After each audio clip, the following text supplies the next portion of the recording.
শসা দিয়েও যে এত মজার একটা তরকারি রান্না করা যায় সেটা আম্মু আজকে দেখাবে।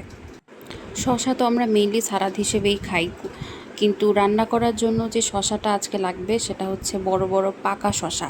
শসাটা পেকে একদম লাল হয়ে আছে, এখানে বড় বড় কয়েকটা শসা নেওয়া হয়েছে আর আম্মু এখন এই শসাগুলো কেটে নিচ্ছে। চামড়াটা চেষ্টা করতে হবে একটু মোটা করে কেটে নেওয়ার, ঠিক যেমনটা আমরা লাউয়ের চামড়াটা ফেলে দিই। সালাদের জন্য যে শসাটা আমরা খাই সেটা তো খুবই ছোট সাইজের শসা, কিন্তু এরকম শসা যদি আমরা না পারি তাহলে পেকে এরকম গাছে বড় হয়ে থাকে, আর সেই শসাটাই তরকারি হিসেবে খাওয়া হয়। এই যে শসাটার ভিতরে এতগুলো বীজ, এই বীজগুলো লাগিয়ে দিলে যেন আরেকটা গাছ হয়ে যাবে, এত পরিমাণ পাকা একটা শসা। রান্নার জন্য যে কোনোভাবেই শসা কাটা যায়, যে কোনো পছন্দ মতো সাইজে, কিন্তু আম্মু এভাবেই কাটে সব সময়। আর কাটার উপরেও নাকি রান্নার টেস্ট অনেকভাবে নির্ভর করে। শসার যে বুকটা ফেলে দেয়া হচ্ছে, এটা কিন্তু রেখে দেয়া হয়। এটা অনেকে সালাদের মতো করে এমনিও খেয়ে ফেলে যদি শসাটা ভালো থাকে। আর যদি বিচিটা বেশি পেকে যায় তাহলে আর সেটা খাওয়া যায় না। তো এখানে আম্মু সবগুলো শসা কেটে নিল। আর আজকে শসা তরকারিটা রান্না করবে আম্মু দেশি কই মাছ দিয়ে। তো কই মাছ আগে লবণ, মরিচ, হলুদ দিয়ে মেখে নেওয়া হলো খুব ভালোভাবে, আর এখন এটা তেলে ভেজে নেওয়া হচ্ছে। তেলে আম্মু একটু কড়া করে ভাজে, তরকারিতে ঝোলে তরকারিতে দেওয়ার জন্য একটু কড়া করে মাছ ভাজে সব সময়। তো মাছ ভাজা হয়ে গেলে এক এক করে আম্মু মাছটা এখন তুলে নিচ্ছে, আর এই মাছ ভাজার তেলটাই দিয়েই আজকে তরকারিটা রান্না করবে।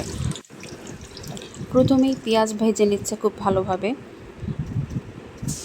এরপরে একটু পরিমাণ মতো পানি দিয়ে দিল, কারণ এখন মশলা কষানো হবে।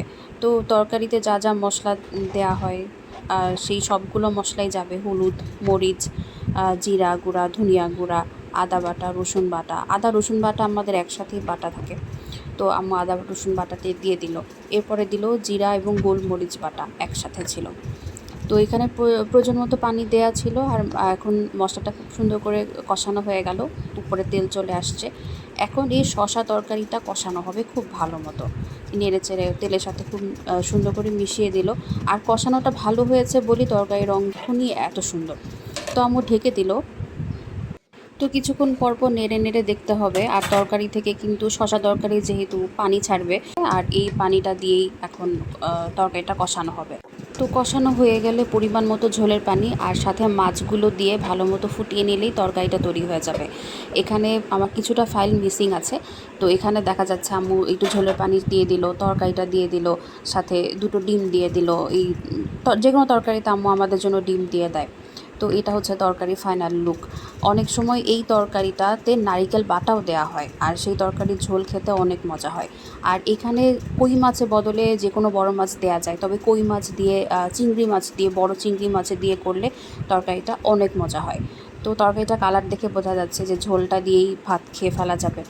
তো এইভাবে খুব সহজেই তরকারিটা তৈরি করে ফেলা যায়, আপনারাও চেষ্টা করবেন বাড়িতে।